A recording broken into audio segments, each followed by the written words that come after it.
সারা গায়ে কাটিলে তিলক গৌর মেলে না,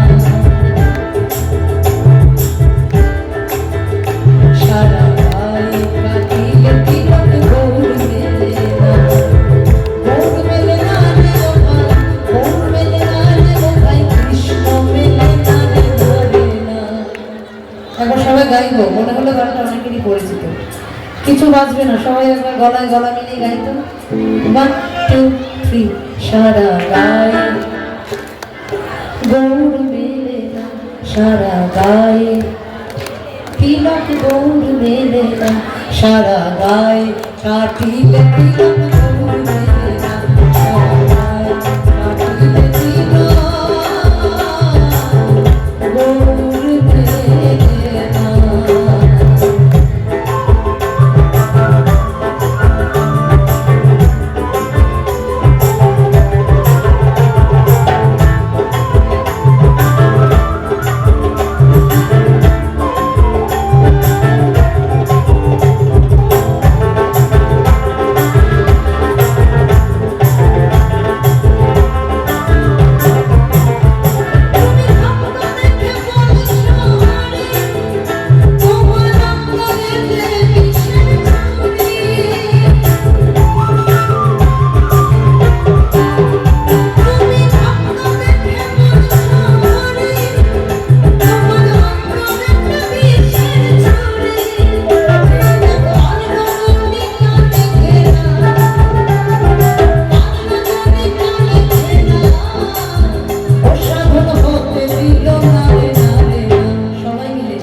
সারা গায়ে কাটিলে তিলক গৌর মেলে না, সারা গায়ে কাটিলে তিলক গৌর মেলে না।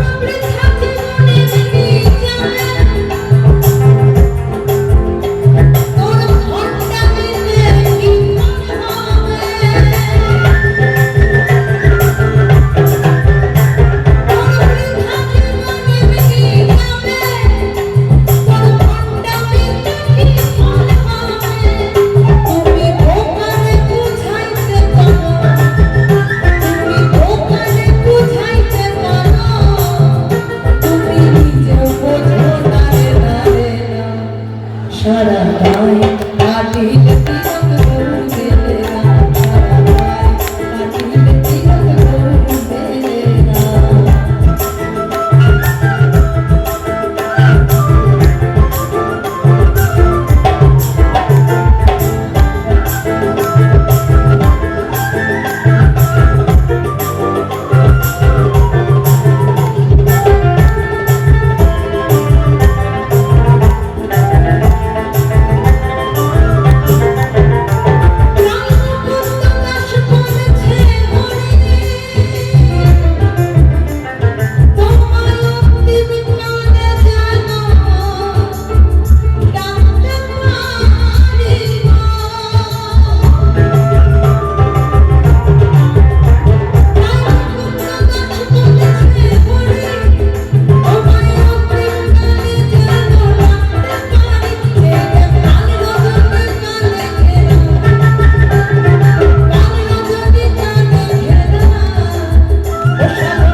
সারা গায়ে কাটিলে তিলক গৌর মেলে না, সারা গায়ে কাটিলে তিলক গৌর মেলে না, গৌর মেলে না রে ও ভাই, গৌর মেলে না রে ও ভাই, কৃষ্ণ মেলে না রে না রে, সারা গায়ে কাটিলে তিলক গৌর মেলে না, সারা গায়ে কাটিলে তিলক গৌর মেলে না, সারা গায়ে কাটিলে তিলক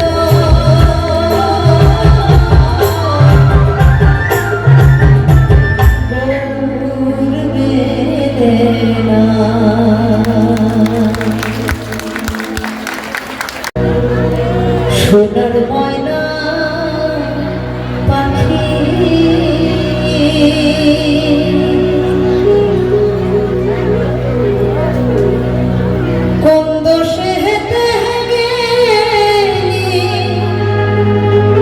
কইরা রে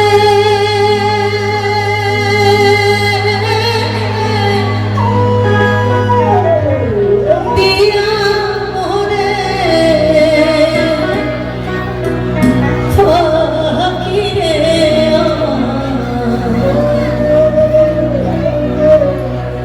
সোনার ময়না পাখি আমার সোনার ময়না পাখি কোন দোষে হেতে গেলি উইরা রে দিয়া মোরে পাখি রে আমার সোনার ময়না পাখি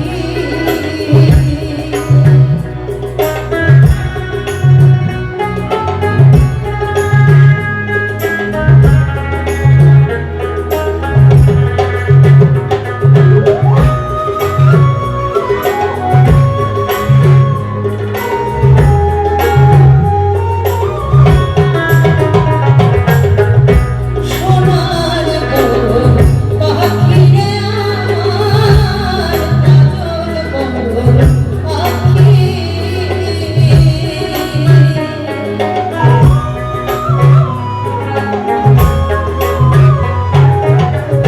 সোনার বন পাখি রে আমার কাজল বন পাখি দিবানি শিবন ছায়া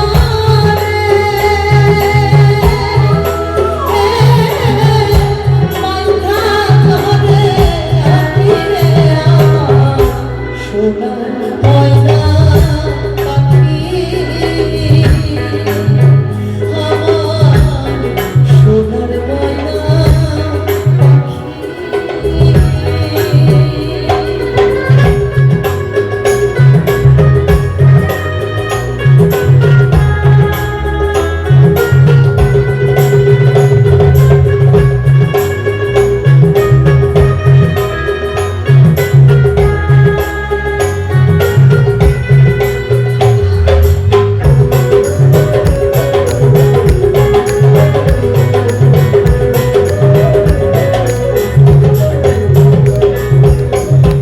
দেহ বিছি প্রাণ দিছি আর নাই কিছু বাকি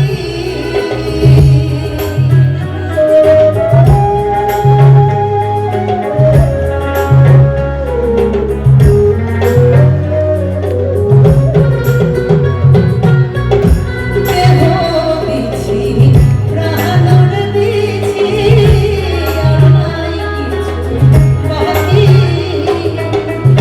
শত ফুলের বাসন দিয়া রে অঙ্গে দিছি পাখি রে আমার সোনার ময়না পাখি আমার সোনার ময়না পাখি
বলো রাধে রাধে, বলো রাধে রাধে, একসাথে তাল তালে বলো রাধে রাধে, বলো রাধে রাধে।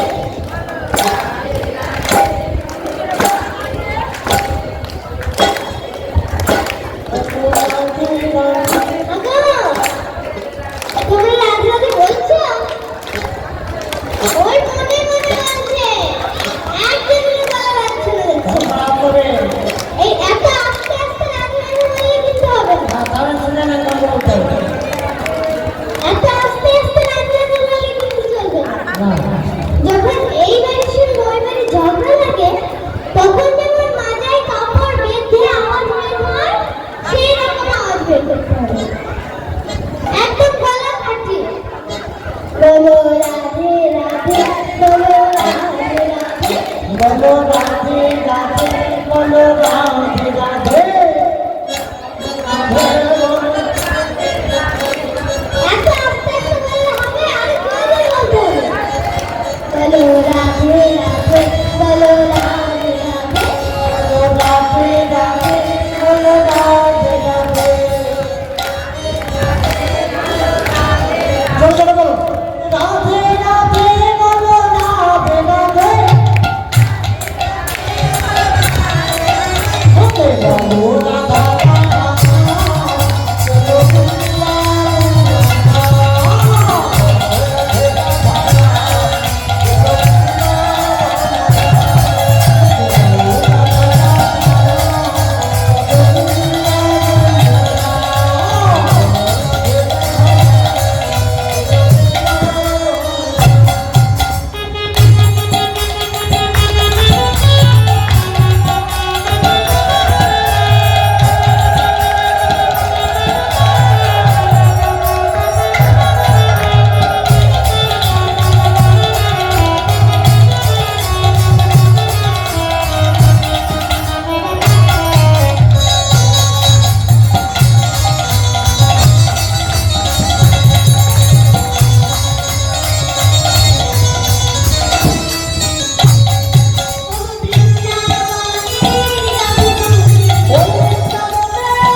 বলো বৃন্দাবন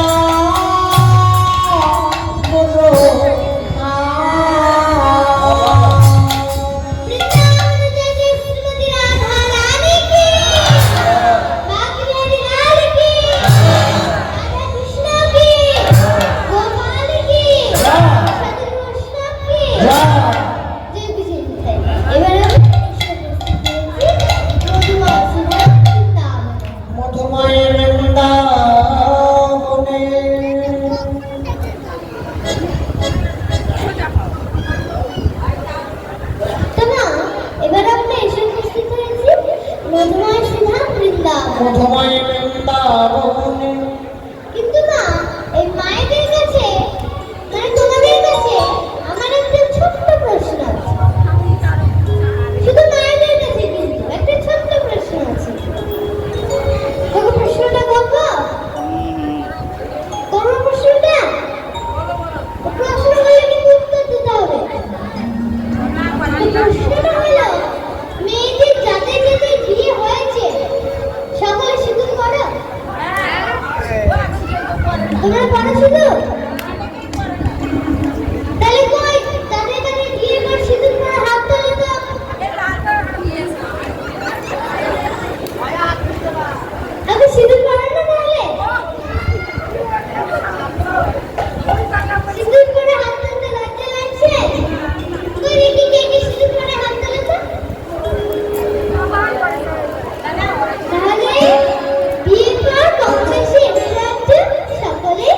করে।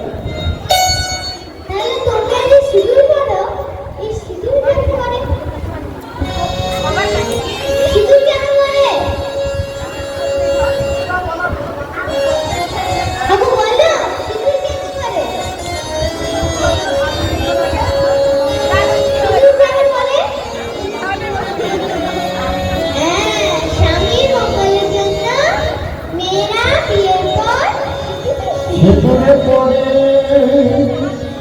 তাহলে না, এখন তো তোমরা স্বামীর মঙ্গলের জন্য বিয়ের পর সিঁদুর করো। তা এই সিঁদুর করাটা কিন্তু একটা 2025 সালে সিঁদুর করার একটা নতুন স্টাইল উঠেছে। এখন কি স্টাইল? না, সাইডে সিঁদুর করে চুল দিয়ে ঢেকে দেওয়া। এই স্টাইলটা কিন্তু শহরের দিকে বেশি চলে। আজকেই তো আমরা বর্ধমান থেকে আসছিলাম, তো সকালে বর্ধমানে দেখলাম একজন এই সাইডে সিঁদুর করে চুল দিয়ে এইভাবে ঢেকে দিয়েছে। দেখে বোঝা যাচ্ছে না বিয়ে হয়ে যাবে। শোনো, আমি বলে যাই, তোমরা যত সাইডে সিঁদুর করবে, স্বামী তত সাইডে চলে যাবে। বুঝতে পারলে? আগে বলো যত সাইডে সিঁদুর করবে, মানে যত সাইডে, স্বামী তত সাইডে চলে যাবে। সেই জন্য সিঁদুরটা সিঁথির মধ্যখানেই করতে হবে। সিঁদুরটা কিন্তু সিঁথির মধ্যখানেই করতে হবে।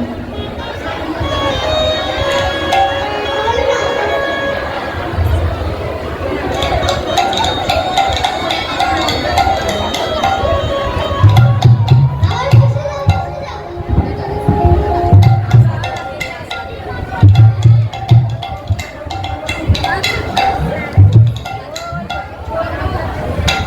ওমা, আবার বসে যাও, বসে যাও। আর ভয় নেই, এবার বসে যাও। তোমা, জানো তো, এই সিঁদুর করার স্টাইলটা কিন্তু ওই যে বললাম শহরের দিকে বেশি চলে। কেমন স্টাইল? কেমন স্টাইল বললাম মা? সাইডে সিঁদুর করে চুল দিয়ে ঢেকে দেওয়া। কিন্তু শোনো, ওই যত সাইডে সিঁদুর করবে, স্বামী আস্তে আস্তে তত সাইড হয়ে যাবে। সেই জন্য সিঁদুরটা সিঁথির মধ্যখানেই করতে হবে। বললে মায়েরা বুঝতে কথাটা বলছে যত সাইডে সিঁদুর দিবে স্বামী আস্তে আস্তে আপনার কাছ থেকে তত সাইডে চলে যাবে, আস্তে আস্তে যাবে। যত সাইডে সিঁদুরটা করবে, স্বামী আস্তে আস্তে আপনার থেকে তত সাইড হয়ে যাবে। সেই জন্য না, সিঁদুরটা সিঁথির মধ্যখানে করতে হবে। সিঁথির মধ্যখানে সিঁদুরটা করতে হবে। তো এই ঘটনা কিন্তু ত্রেতা যুগের ঘটনা। কি ঘটনা? না, ঘটনাটা হলো, একবার মা সীতা স্নান করে এসে তার ঘরে বসে বসে সিঁথিতে সিঁদুর পড়ছে। তার ঘরে বসে বসে সিঁথিতে সিঁদুর পড়ছে। তো এইবার মা সীতাকে দেখে হনুমান মনে মনে চিন্তা করছে যে কি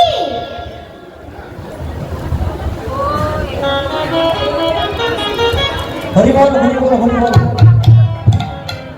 তা হনুমান মনে মনে চিন্তা করছে যে কি মা সীতা এটা কি করছে।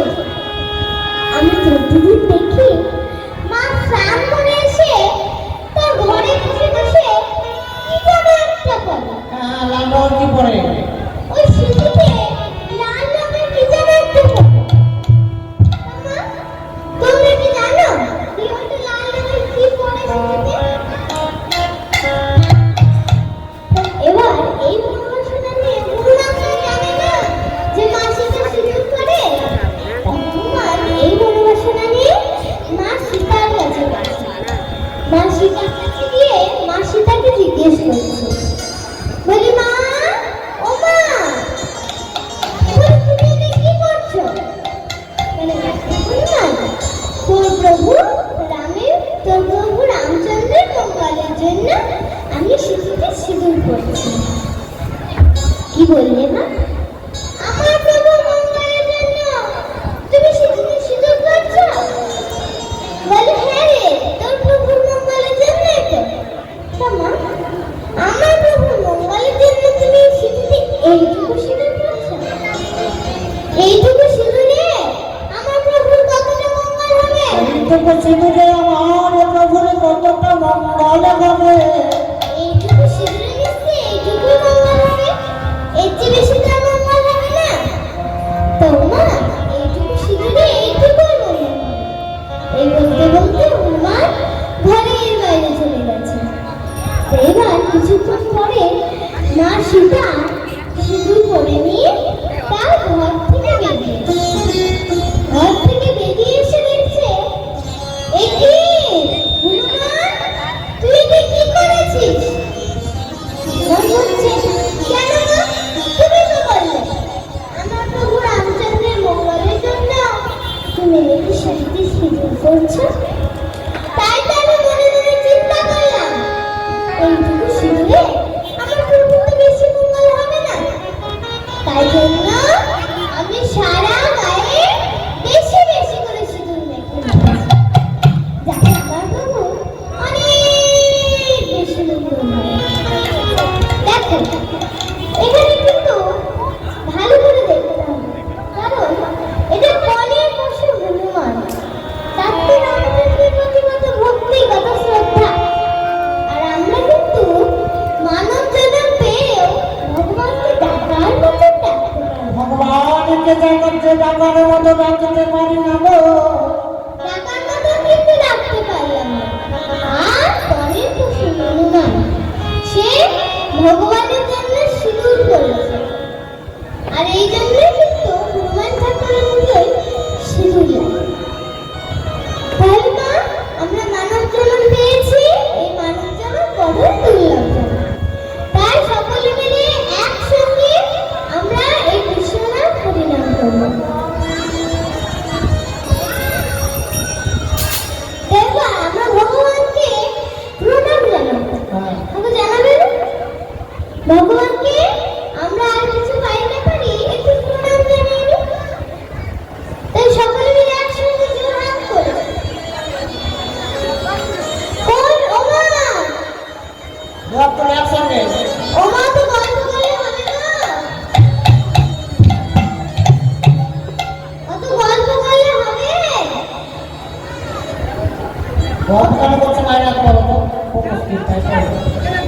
অত গল্প করলে হবে? ওই গল্প করলে কিন্তু হবে।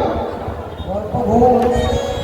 আর হ্যাঁ, এই যে তোমরা গল্প করছো, তোমরা এই গল্প করছো তো তোমাদের দোষ নয়, নমস্কার। তোমাদের দোষ নয়। কার দোষ জানো? না, সত্যি করে তোমাদের দোষ নয়। কার দোষ জানো? ওই দোষ হলো জমির তিন মনে।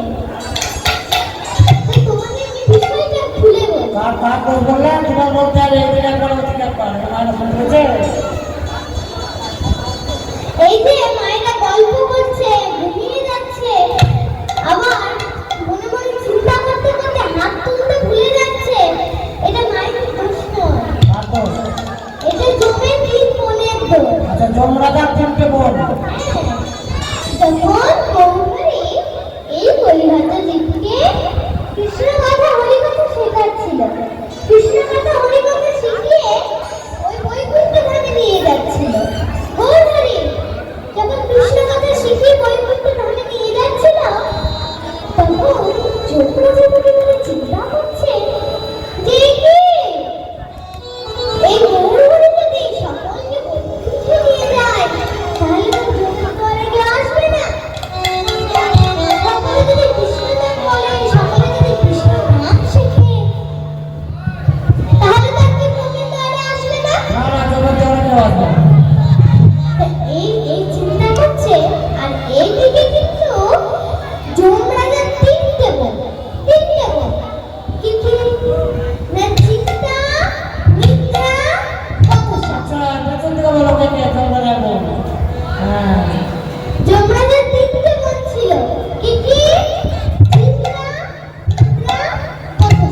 চিন্তা, নিদ্রা, বচসা। এই তিনটে না। আচ্ছা। তিনটে বোন দাদার চিন্তা করছে দেখে তাড়াতাড়ি দাদার কাছে এসে বলছে, বলি দাদা, ও দাদা, তুমি এত চিন্তা কেন করছো? বলে কেন তোরা জানিস না, ওই গৌরহরি সকলকে কৃষ্ণ নাম শিখিয়ে বৈকুণ্ঠে নিয়ে চলে যাচ্ছে, আর তোকে তো অনেকে আসছে না। এইভাবে যদি চলতে থাকে তাহলে তোমার চাকরিটাই বন্ধ হয়ে যাবে। এই শুনে তখন বতসা বলছে, ও দাদা, তুমি আমার চিন্তা কেন করছো? আমরা তো আছি। তুমি জানো না দাদা, আমার নাম হলো বতসা। বচসা? বতসা। তা তুমি কি করবে? আমি কি করবো জানো? না, যখন কলিহাতে জীব এই তোমাদের মতন করে কৃষ্ণ নাম হরি নাম শুনবে, আচ্ছা, যখন কীর্তন শুনতে আসবে, কীর্তন শুনতে আসবে, তখন আমি তাদের মাঝে ঢুকে যাব।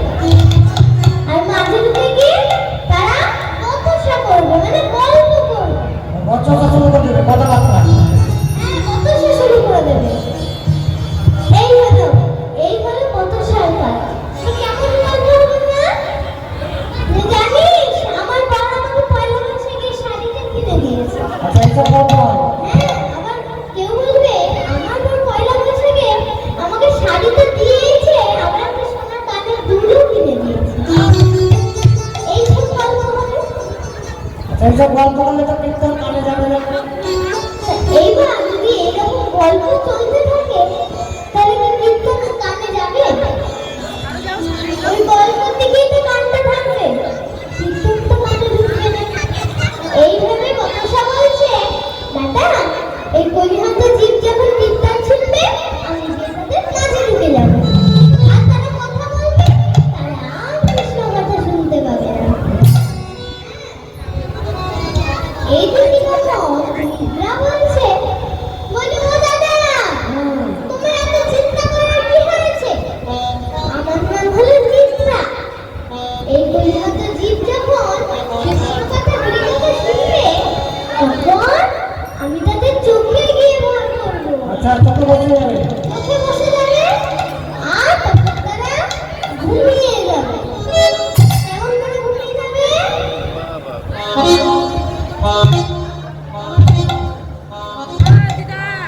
কেমন করে ঘুমিয়ে যাবে গো? হাঁ করে ঘুমিয়ে যাবে।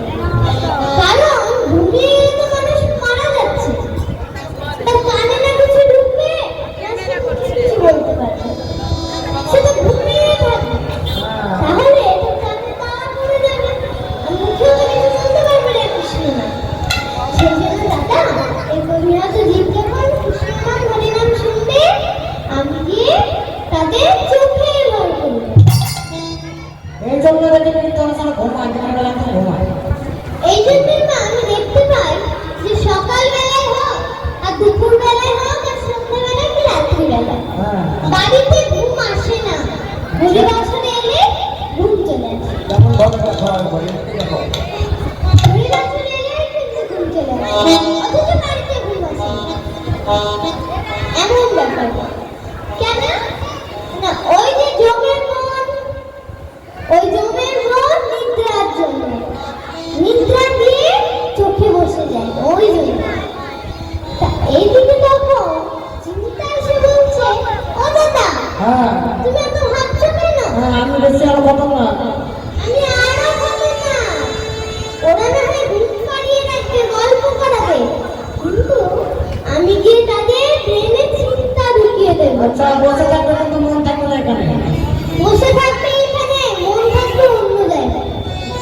এমন এমন চিন্তা ঢুকিয়ে দেবো। কেমন চিন্তা? না, মনে মনে একবার চিন্তা করবে, যে বাড়িতে তালাটা মেরেছি তো, মানে না, এই ছাগলগুলো ঘুরেছি তো, ছাগলগুলো মনে হয় উঠোনেই পড়ে আছে। আবার বাড়ি যাবে, আবার আসবে, এরকম করতে করতে কীর্তন আর শোনা হবে। তাই দাদা, আমি এইরকম কাজ করবো। তাহলে দেখো, এই জমির কিন্তু এই কীর্তন গান শুনলে তারা আর কিছু করতে পারবে না। জমি কিন্তু ওই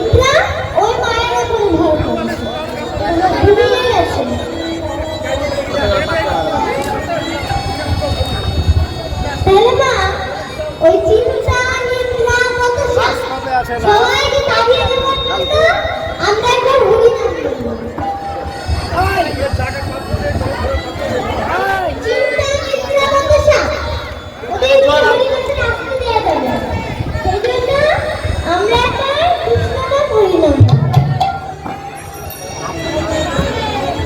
সকলে মিলে একসঙ্গে হাতে তালি দিয়ে হরি বলো রে হরি বলো রে হরি বলো রে বলো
ভাগ্যবতী সৃজনার মনোবাসনা পূরণ করো।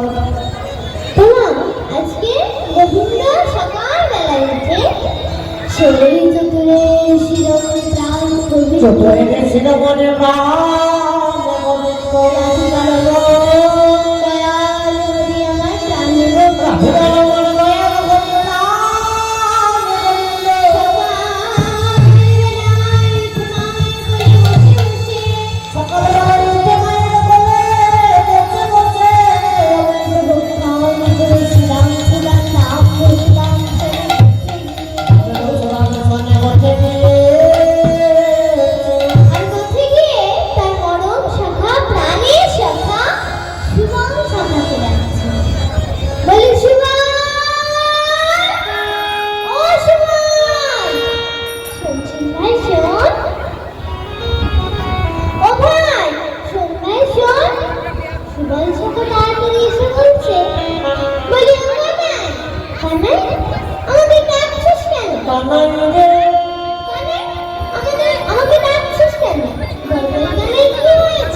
আমি আজকে ভেবেছি আজকে একটা নতুন খেলা হবে। কি বলবেন ভাই? নতুন খেলা তাহলে তো ভারী মজা হবে রে। নতুন খেলা কিন্তু সখা ওই নতুন খেলা খেলতে গেলে কিন্তু কিছু পণ রেখে খেলতে হবে। কিছু পণ রেখে খেললে আমরা খেলবো, নইলে কিন্তু খেলবো। আচ্ছা ও পণ রেখে খেলতে হবে? বেশ বেশ বেশ, পণ রেখেই খেলবো। এবার সুবল গোবিন্দকে বলছে, বলি শোন না, তাহলে পণটা আজকে তুই রাখ। গোবিন্দ মনে মনে চিন্তা করছে, যে পণ রাখলে আমি ভক্তির চরণ ধুলি পাবো। তো গোবিন্দ ভেবে ভেবে পণও রাখছে। কি পণ? না খেলাতে হারিয়ে যে ওরে কাঁধে তোর লাভে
আজকের খেলায় সফা যে হেরে যাবে সে আমাদের সকল সফলবানকে কাঁধে করে দিয়ে ওই বংশীবাটির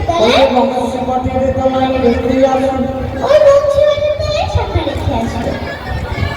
এইবার এই দেখে এবার মধুমঙ্গল বলছে, বলি ও কানাই, খেলার নাম তুই বলি না, কোন রেখে আগে বল যে আপনি খেলাটা কি খেলবেন।